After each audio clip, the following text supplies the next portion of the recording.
Krishna Krishna Hare Hare Hare Rama Hare Rama Rama Rama Hare Hare Namo Siddhaswarupananda Paramahamsa Namine Gaura Karuna Swarupaya Radha Krishna Prastayate Namaste Saraswati Devam Gauravani Pacharine Nirvisesha Shunyavadi Paschatya Desatarine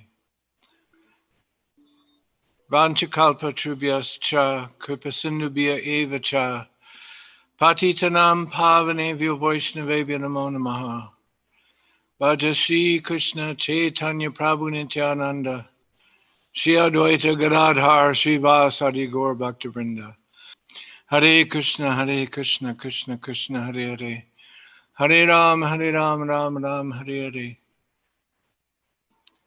Haribol, will everybody please open your cameras so I can see who's here?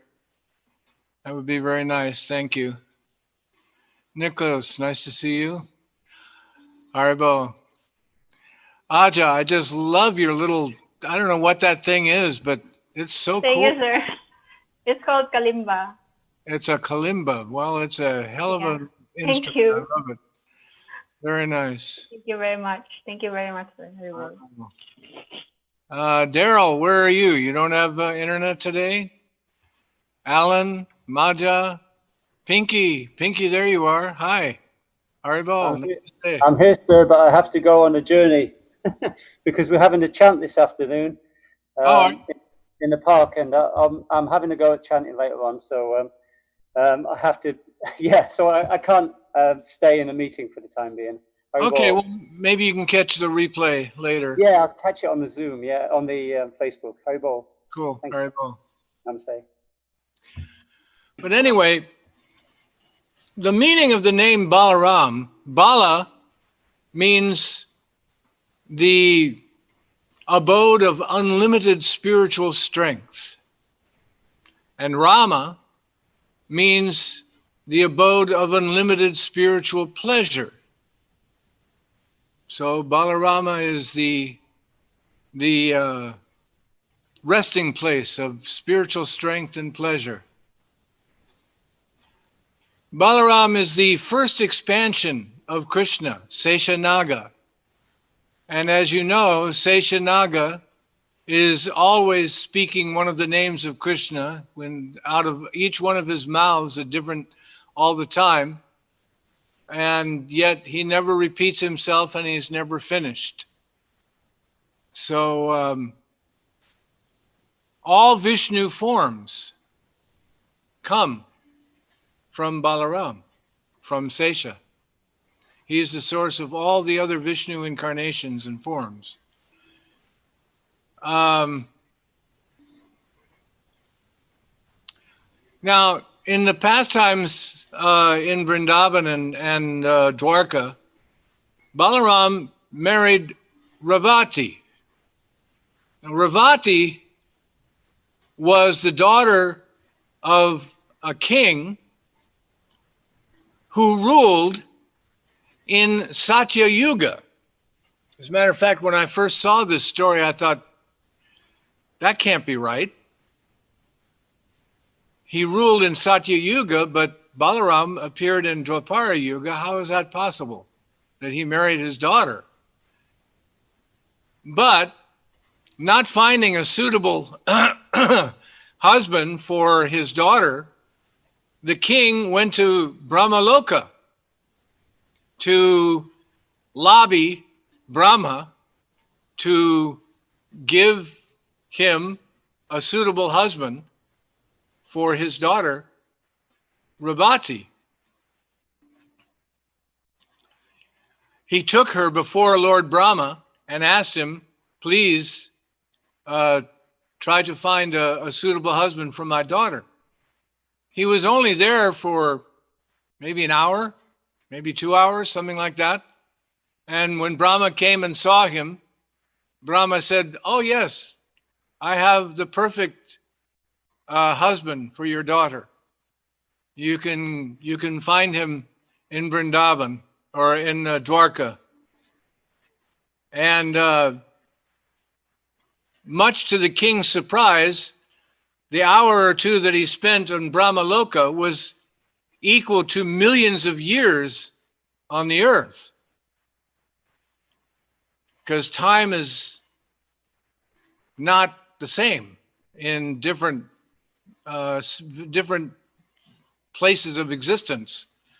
And so millions of years had gone by when he came back to the earth after visiting Brahmaloka, and Dwapara Yuga was almost at a close. Now, Revati, being a child of the Satya Yuga, was very, very tall. People in Satya Yuga were much taller than people are now, and people even in the end of Dwapara Yuga. So when she approached Balaram for marriage, she was like, 12 feet tall. And the king was a little embarrassed. She was a little embarrassed. But Balaram put his hand on her head, and she shrunk down to a marriageable size. And so they were married. And that is the story of Revati, one of Balaram's wives. Another nice story about Balaram, Samba. Samba was the son of Jambavati and Krishna. And Samba kidnapped the daughter of Duryodhana, Lakshmana, from the assembly where she was supposed to, Swayambara ceremony, where she was there to choose her husband. Well, the Kauravas were really, really upset, and they went out and they fought with Samba, and after a prolonged fight, they were finally able to capture him. They sent in 6 of their greatest warriors, and somehow or other, they were able to capture Samba. When the Yadus heard of this, they prepared for battle. But Lord Balaram, who always had a soft spot for Duryodhana, said, no. I'll find a peaceful solution. Don't worry about it. However, when he went to Hastinapur and requested the Kauravas return Samba and Lakshmana, the Kauravas responded by laughing at him and insulting him and the Yadu dynasty. Balaram understood that they were ignorant, they were filled with false prestige, and so Balaram took his plow and he began to drag the whole city of Hastinapur into the Ganges. Let me repeat that. He took his plow and he began to drag the entire city of Hastinapur into the Ganges. Bala, where did you get a picture of Balaram for me? I don't have one. You've got that up on Facebook. And my lip sync is off. So if you could not put that one up here, because I'm liable to get all screwed up. Thank you, sir. So he took his plow and he began to drag Hastinapur into the Ganges. The Kauravas were now terrified, and they surrendered at the lotus feet of Balaram, begging for his mercy. Please don't drown our city. And they immediately returned Samba and Lakshmana and had them married ceremoniously with many opulent gifts.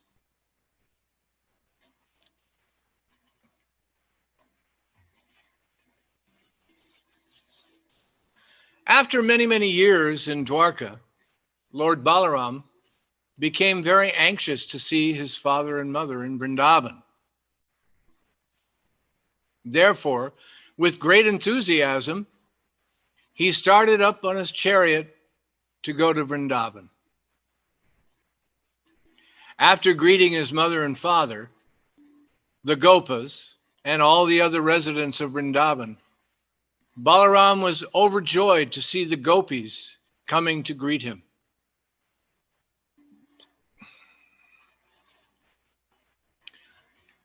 The gopis had so long been mortified, so sad on account of Krishna and Balaram's absence. They began to ask about the welfare of the two brothers. Specifically, they asked Balaram whether Krishna was enjoying his life. Is he enjoying his life surrounded by all those enlightened women of Dwarka, those rich, beautiful women? Does he sometimes remember his father, Nanda, and his mother, Yasoda, and all of his other friends with whom he so intimately behaved while he was in Vrindavan? Does Krishna have any plans to come here? Not to see us, but to see his mother, Yasoda? Well, does he remember us, the gopis? We are now pitiably bereft of his company. I'm sure Krishna probably forgot us in the midst of all the cultured women of Dwarka. But as far as we are concerned, we still remember him by collecting flowers and sewing the flowers into garlands. And when he does not come to get them, we simply pass our time by crying. If only he would come here and accept these garlands that we've made day after day after day. Krishna, they said, Krishna broke off our intimate relationship without any serious consideration for us, and he left for a foreign country. Oh, but he was so clever. He was so cunning. He manufactured very nice words. He said, "My dear gopis, please do not worry. The service that you have rendered to me is impossible for me to repay. After all, we are just women. How could we disbelieve him? We thought he was telling the truth. Now we can understand that all his sweet words were simply cheating us."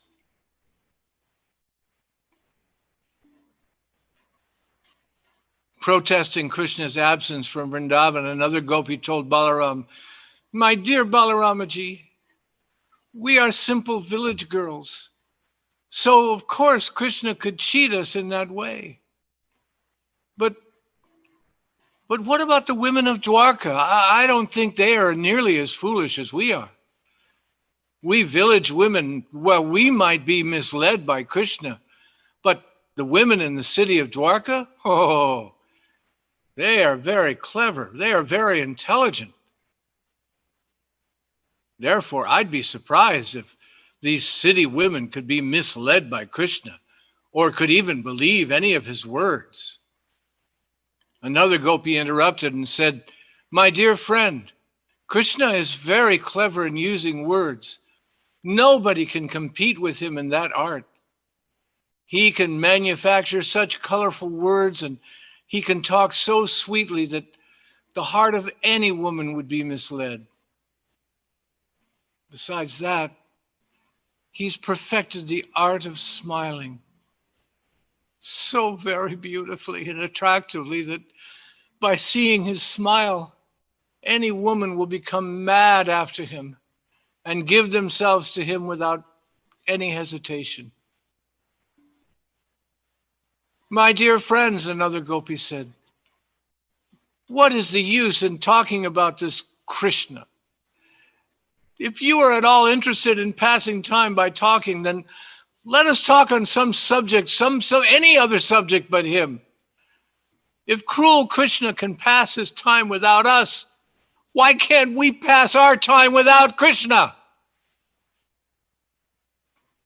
Of course, Krishna is passing his days without us very happily. But we cannot pass our days happily without him.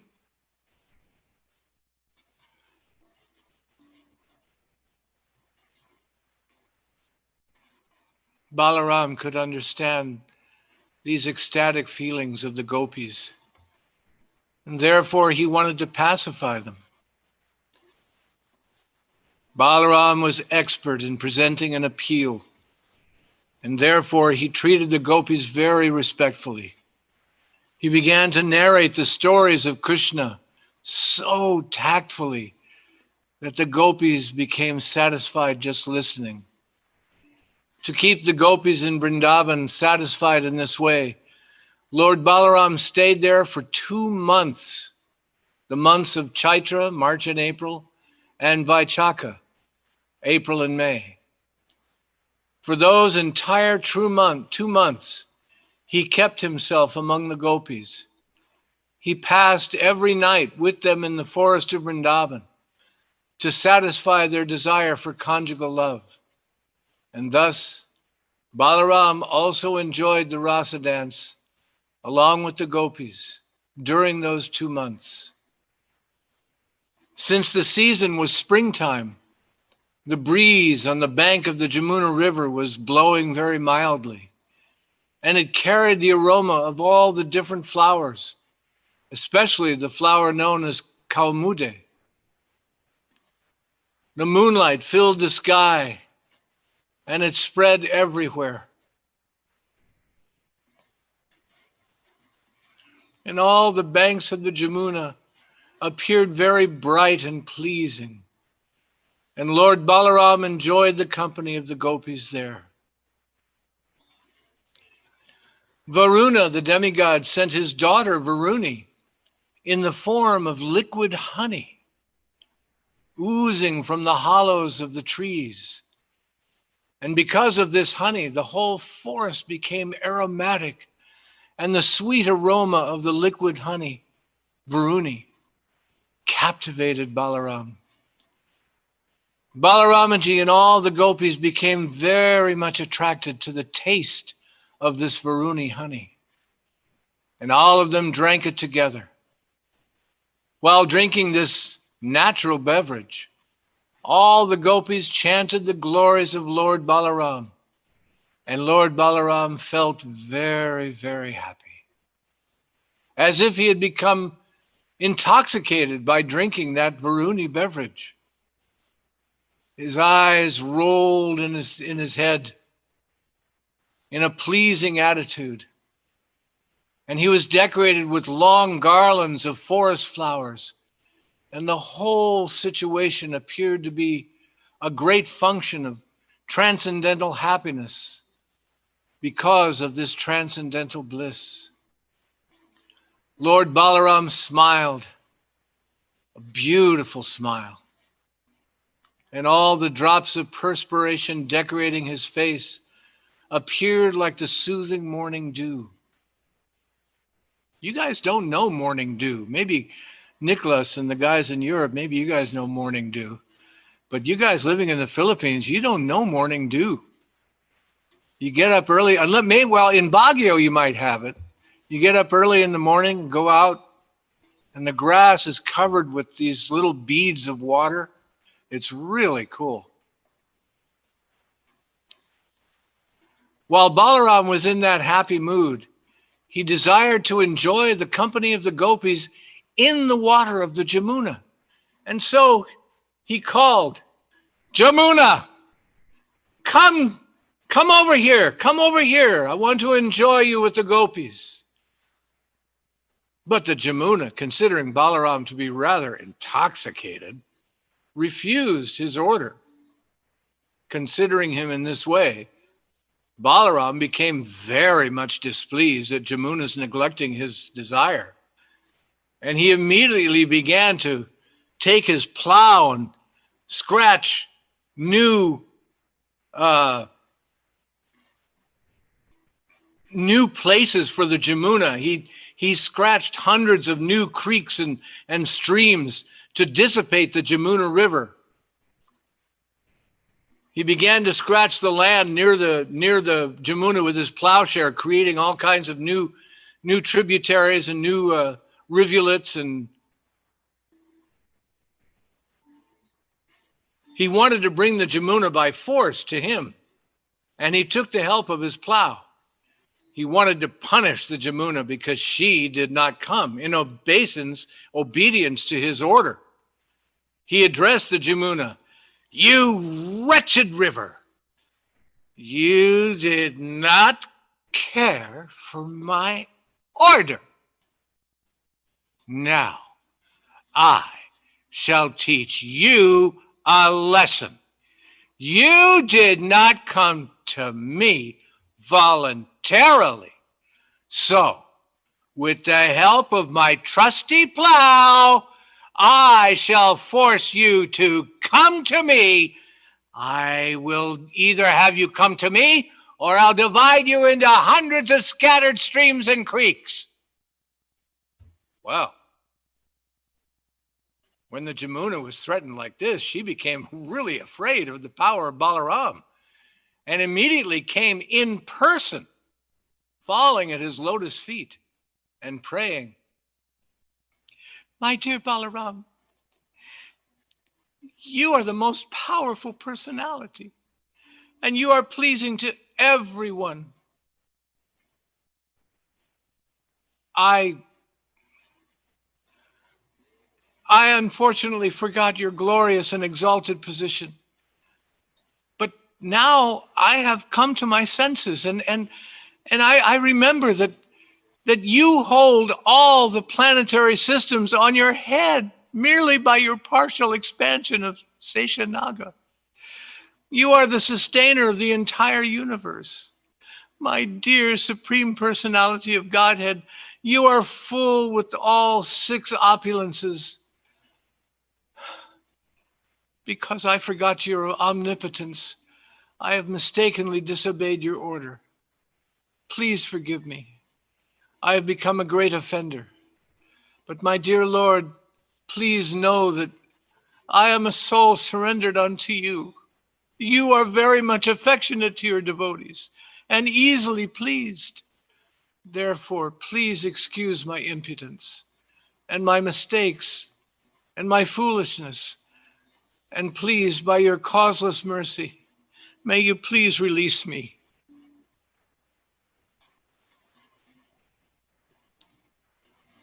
Upon displaying this submissive attitude, Balaram forgave Jamuna. And when she came nearby, Lord Balaram enjoyed the pleasure of swimming in her waters along with the gopis in the same way that an elephant enjoys himself along with his many she-elephants. After a long time, when Lord Balaram and the gopis had enjoyed to their full satisfaction, Lord Balaram came out of the water. And immediately he was offered a nice blue garment and a valuable necklaces made of gold and bracelets by one of the gopis. After taking his bath with the gopis in the Jamuna, Lord Balaram, dressed in blue garments and decorated with gold ornaments, looked so attractive to everyone, especially the gopis. Lord Balaram's complexion is whitish, and when he was properly dressed, he looked exactly like the white elephant of King Indra in the heavenly planets. The river Jamuna still has many small branches because of Lord Balaram's punishment. And all these branches of the Jamuna still glorify the omnipotence and wonder of Lord Balaram. Lord Balaram and the gopis enjoyed transcendental pastimes together every night for 2 months. And the time passed so quickly that all those nights appeared to be as if they were just one night. And in the presence of Lord Balaram, all the gopis and all the other inhabitants of Vrindavan became as cheerful as they had been before in the presence of both brothers, Lord Krishna and Lord Balaram. And thus ends the story of Lord Balaram enjoying the rasa dance with the gopis in Vrindavan.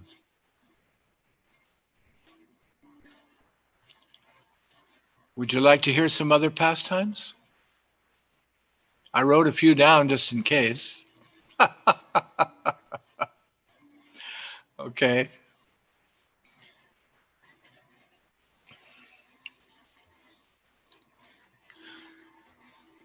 During their formative years, Sri Balaram and his younger brother, Sri Krishna, played and acted just like normal cowherd boys. Except for the events that were brought about by, well, let us say the unkind acts of certain demons. These extraordinary activities were played out for the enjoyment and the salvation of the jiva souls in the material world. Krishna and his brother Balaram passed the age of childhood known as Kaumara and stepped into the age known as Pauganda from the 6th to 10th years. At that time, all the cowherd men conferred with one another, and they agreed to give these boys who had passed their 5th year charge of the cows in the pasturing ground. Now, up until now, they had just been looking after the calves, but now they were old enough. They were 5 years old, by golly. Now they could take care of the cows. Boy, things started early. Given charge of the cows, Krishna and Balaram traversed Vrindavan, purifying the land with their lovely footprints. Accompanied by the cowherd boys and Balaram, Krishna herded the cows and played on his flute throughout the forest of Vrindavan. The forest was full of flowers, vegetables, and pasturing grass. The Vrindavan forest was sanctified as the clear mind of a devotee. I love that. The Vrindavan forest was as sanctified as the clear mind of a devotee. And it was full of bees, flowers, and fruits. There were chirping birds, clear, beautiful lakes with waters that could relieve one of all fatigue. The splendor of Lord Balaram's transcendental form eclipses many, many millions of glistening, rising moons. And the slightest scent of his boundless strength is sufficient to destroy many armies of demons. Just the scent of his boundless strength can destroy many armies of demons. Although he knows the supernatural power of his younger brother, Krishna, still, out of love for him, he never leaves Krishna alone in the forest, not even for a moment. Balaram is Sri Krishna's dearest friend and is a great reservoir of the nectar, the mellows of many kinds of transcendental pastimes. Sweet fragranced breezes blew always, refreshing the mind and body. Seeing this favorable situation, Krishna, Balaram, and the cowherd friends entered the forest and enjoyed the atmosphere to the fullest extent. Krishna saw that all the trees were overloaded with fruits and fresh twigs, and they were bending down to touch the ground as if welcoming him by touching his lotus feet. He was very pleased by the behavior of these trees, fruits, and flowers, and he began to smile, realizing their desires. The desires of the trees, the fruits, and the flowers. Cool, yeah? Krishna then spoke to Balaram. My dear brother, you, my older brother, you are superior to all of us, and your lotus feet are worshipped by the demigods. Just see how these trees full of fruits have bent down to worship your lotus feet. it would appear that they are trying to get out of the darkness of being obliged to accept the form of trees. Actually, the trees born in the land of Vrindavan are not ordinary living entities. You see, this is where the impersonalists go. They were once Mayavadis, and in their past lives, they are now gaining the opportunity in the neutral relationship with Krishna. They now have the opportunity of actually seeing you in Vrindavan, and they are praying for further advancement in spiritual life through your personal association. Again, that's so cool. The herbs, creepers, and grass are also very fortunate to be able to touch your feet. And by touching twigs with your hands, these small plants are also made glorious. As for the hills and rivers, they too are now glorious because because you are now glancing at them. And above all, the damsels of Vraja, the gopis, attracted by your beauty, are the most glorious, because you embrace them with your strong arms. In this way, Krishna and Balaram enjoyed the forest of Vrindavan to their full satisfaction, along with all the cows, the cowherd boys, the peacocks, the flowers.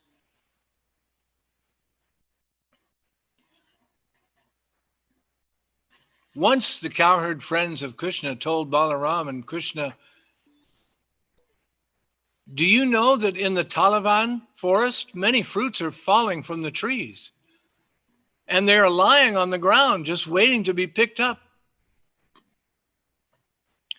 Unfortunately, all these fruits are being guarded by the evil Dhenukasura. Oh, my dear Rama, dear Krishna, Dhenuka is a most powerful demon, and he takes the form of an ass. So he's literally an ass. And he is surrounded by many friends who have assumed similar shapes and who are just as powerful as he is. Dhenuka has eaten men alive, and therefore everyone and all the animals are terrified of going into the Taliban. O killer of the enemy, even birds are afraid to fly there. In the Taliban, there are sweet-smelling fruits that no one has ever tasted. Indeed, even now we can smell the fragrance of the Taliban fruits spreading all around.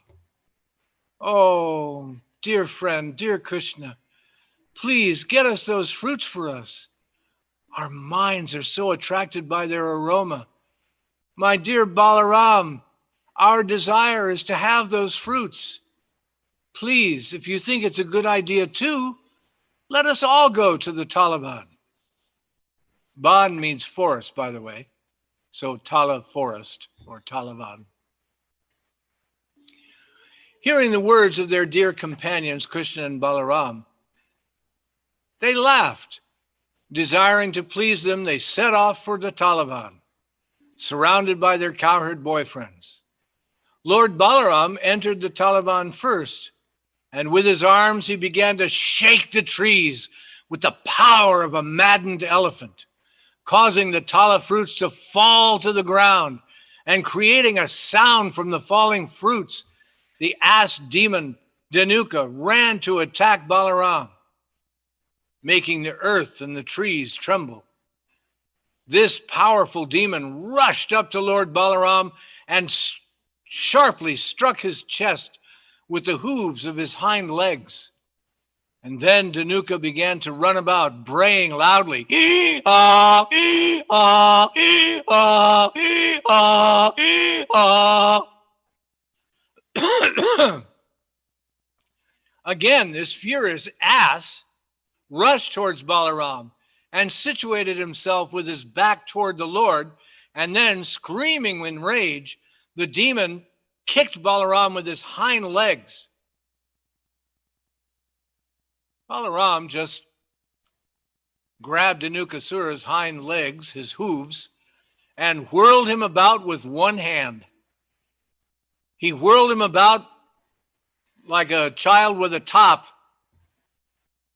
And eventually, after Dhanukasura had died from the centrifugal force of being whirled about by Balaram, he threw the body into the top of the tallest palm tree in the forest.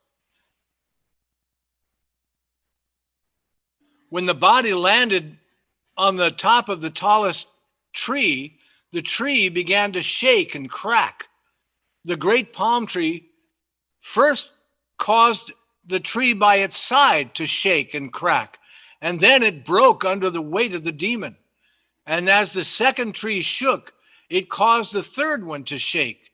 And in this way, there was a chain reaction created, and many trees in the forest shook and broke. Thoroughly enraged by the death of their boss, Dhanukasura, the remaining asses ran to attack Krishna and Balaram. As the demons attacked, Krishna and Balaram easily seized them one after the other by their hind legs and threw them all into the tops of the various palm trees in the forest.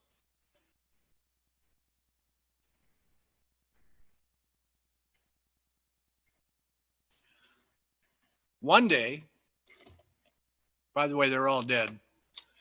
One day, while Krishna and Balaram and their cowherd friends were tending the cows in the Vrindavan forest, a demon of the name Pralamba entered their midst disguised as one of their cowherd boyfriends. He had the intention of kidnapping Krishna and Balaram.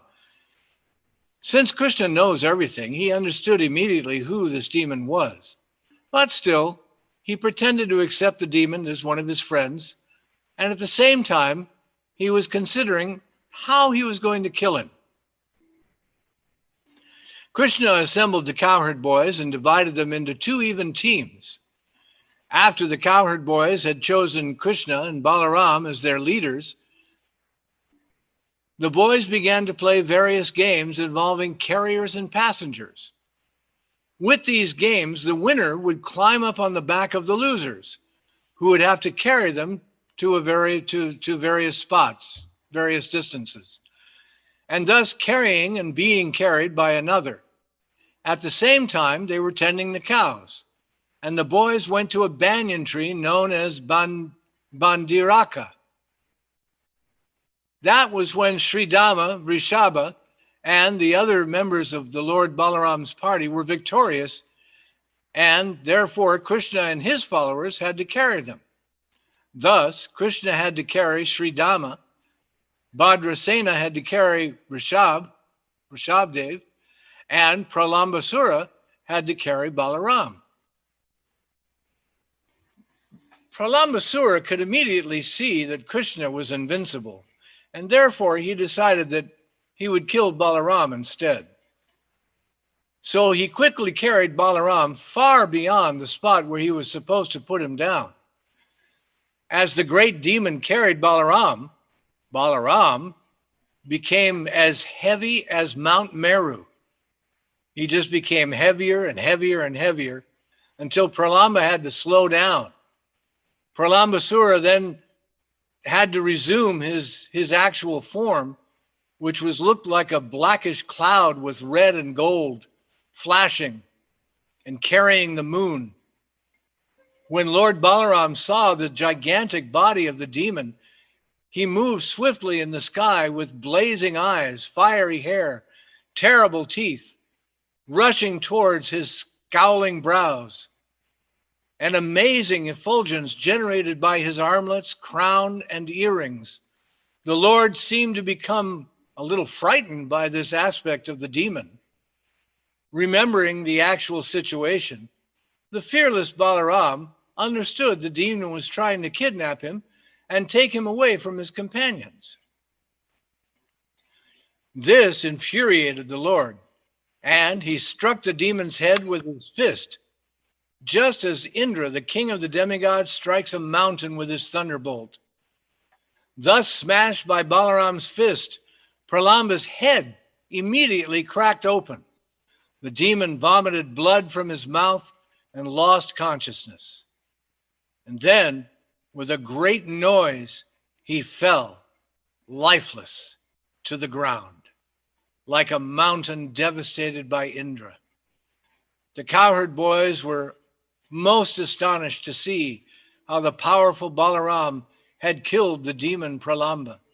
And they exclaimed, "Excellent! Totally excellent, dude!"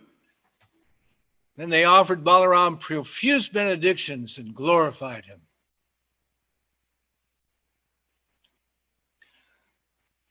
Their minds overwhelmed with ecstatic love, they embraced Balaram as if he had actually returned from the dead. All the demons that are killed by Lord Balaram represent different Anatas, which are as follows. Dhenukasura and the other asses represent ignorance of the truth due to idiocy. They represent the loss of one's spiritual identity, ignorance concerning the non-difference of Krishna and his name, and ignorance of our relationship with Krishna. The killing of Pralambasura removes licentiousness, personal gain, and desire for worship and honor. If a devotee cries out humbly and sincerely to Lord Krishna or Balaram to remove these demonic qualities which are represented by the demons killed by Balaram, then Sri Krishna himself will remove those evils. But the devotee must personally work to drive out the anarthas represented by the demons killed by Lord Balaram. This is a mystery of Braja Bhajan. So, if you sincerely and humbly ask Krishna to remove these demonic qualities represented by the demons killed by Krishna, then Krishna himself will remove them. But you must personally work to drive out the evils within yourself, which were represented by the demons killed by Lord Balaram. This is a mystery of Braja Bhajan. The devotee must personally remove so many strong impediments with his best care and efforts, and by obtaining the mercy of Krishna. If the devotee's humility becomes very deep and very intense, Krishna will be merciful. In that case, the feeling of Lord Balaram will arise in his mind. And Balaram, of course, is always so merciful, and will quickly destroy all these demonic qualities. And then one will gradually improve his cultivation of bhajan.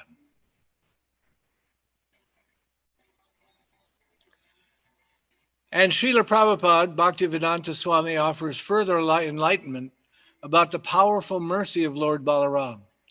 He says, the word of knowledge is given by Krishna. When one serves the Guru and Krishna in order to hold the sword of Krishna's instructions, Balaram gives that person strength. Balaram is Nityananda. Thus, one should accept the sword of knowledge. There's a misprint here. Okay. Let me read that again. The quote from Bhaktivedanta Swami. It's not the word of knowledge, like I said. That's what it says here. It is the sword of knowledge is given by Krishna. And when one serves the Guru and Krishna in order to hold the sword of Krishna's instructions, Balaram gives that person strength. Balaram is Lord Nityananda. And thus, one should accept the sword of knowledge from Krishna and be strong with the mercy of Balaram. We are therefore worshiping Krishna and Balaram in Vrindavan, appreciating Sri Vrindavan Dham. Sometimes Krishna and Balaram would play on their flutes. Sometimes they would throw ropes and stones devised for getting the fruits from the trees. And sometimes Krishna and Balaram would just throw stones. And sometimes, their ankle bells tinkling, Krishna and Balaram would play football with the fruits, like Amalaki. Also, it is described that sometimes Krishna and Balaram would cover themselves with blankets and imitate the cows, and they would fight with one another, mooing loudly.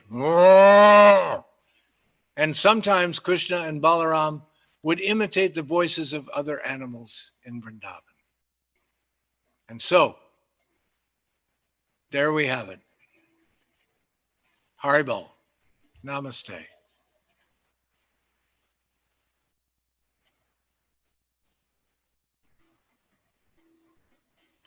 The splendor of Lord Balaram's transcendental form eclipses many, many millions of glistening rising moons, and the slightest scent of his boundless strength is sufficient to destroy many armies of demons.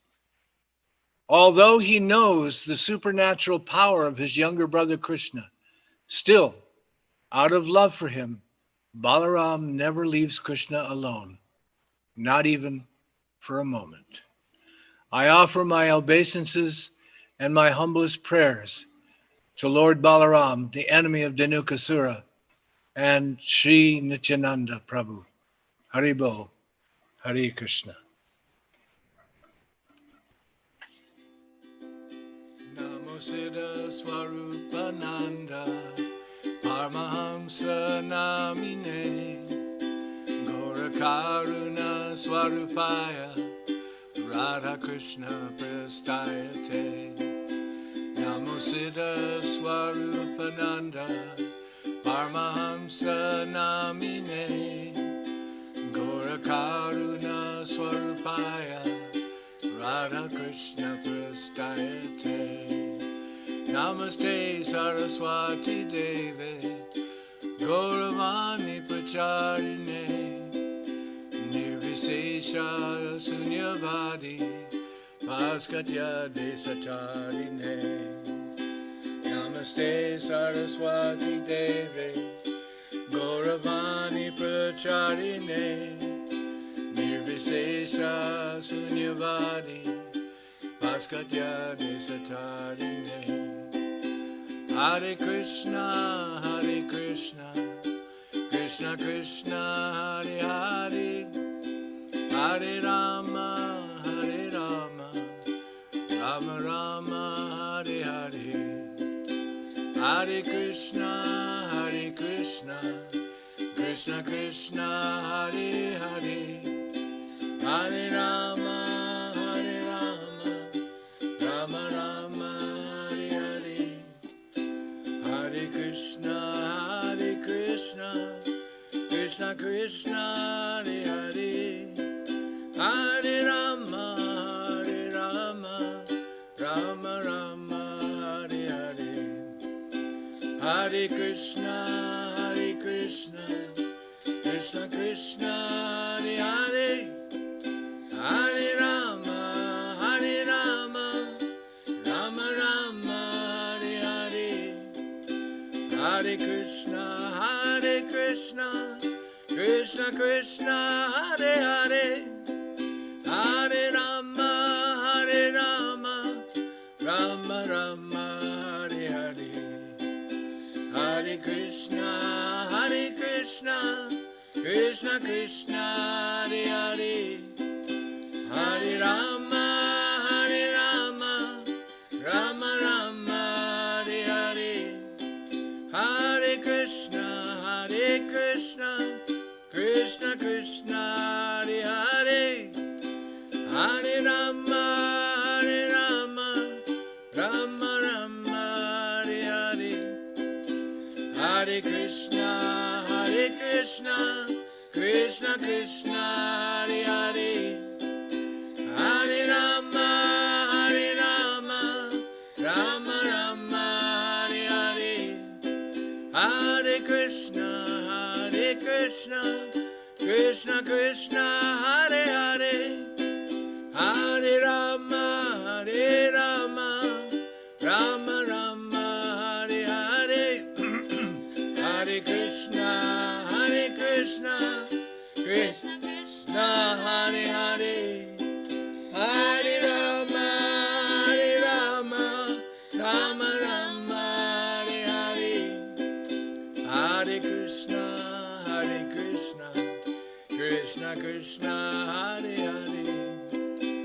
Hare Rama, Hare Rama, Rama Rama, Hare Hare. Hare Krishna, Krishna Krishna, Hare Hare. Hare Rama, Rama Rama, Hare Hare. Hare Krishna, Krishna Krishna, Hare Hare. Hare Rama, Rama Rama, Hare Hare. Hare Krishna, Krishna Krishna, Hare Hare. Hare Rama, Rama Rama, Hare Hare. Hare Krishna, Krishna Krishna, Hare Hare. Hare Rama, Rama Rama, Hare Hare. Hare Krishna, Krishna Krishna, Hare Hare. Hare Rama, Rama Rama, Hare Hare. Hare Krishna, Krishna Krishna, Hare Hare. Hare Rama, Rama Rama, Hare Hare. Hare Krishna, Krishna Krishna, Hare Hare. Hare Rama, Rama Rama, Hare Hare. Hare Krishna, Krishna Krishna, Hare Hare. Hare Rama, Rama Rama, Hare Hare. Hare Krishna, Krishna Krishna, Hare Hare. Hare Rama, Rama Rama, Hare Hare. Hare Krishna, Krishna Krishna, Hare Hare. Hare Rama, Rama Rama, Hare Hare. Hare Krishna, Krishna Krishna, Hare Hare. Hare Rama, Rama Rama, Hare Hare. Hare Krishna, Krishna Krishna, Hare Hare. Hare Rama, Rama Rama, Hare Hare. Hare Krishna, Krishna Krishna, Hare Hare. Hare Rama, Rama Rama, Hare Hare. Hare Krishna, Krishna Krishna, Hare Hare. Hare Rama, Rama Rama, Hare Hare. Hare Krishna, Krishna Krishna, Hare Hare. Hare Rama, Rama Rama, Hare Hare. Hare Krishna, Krishna Krishna, Hare Hare. Hare Rama, Rama Rama, Hare Hare. Hare Krishna, Krishna Krishna, Hare Hare. Hare Rama, Rama Rama, Hare Hare. Hare Krishna, Krishna Krishna, Hare Hare. Hare Rama, Rama Rama, Hare Hare. Hare Krishna, Krishna Krishna, Hare Hare. Hare Rama, Rama Rama, Hare Hare. Hare Krishna, Krishna Krishna Hare Hare, Hare Rama Hare Rama, Rama Rama Hare Hare. Hare Krishna Krishna Krishna Hare Hare, Hare Rama Rama Rama Hare Hare. Hare Krishna Krishna Krishna Hare Hare, Hare Rama Rama Rama Hare Hare. Hare Krishna Krishna Krishna Hare Hare, Hare Rama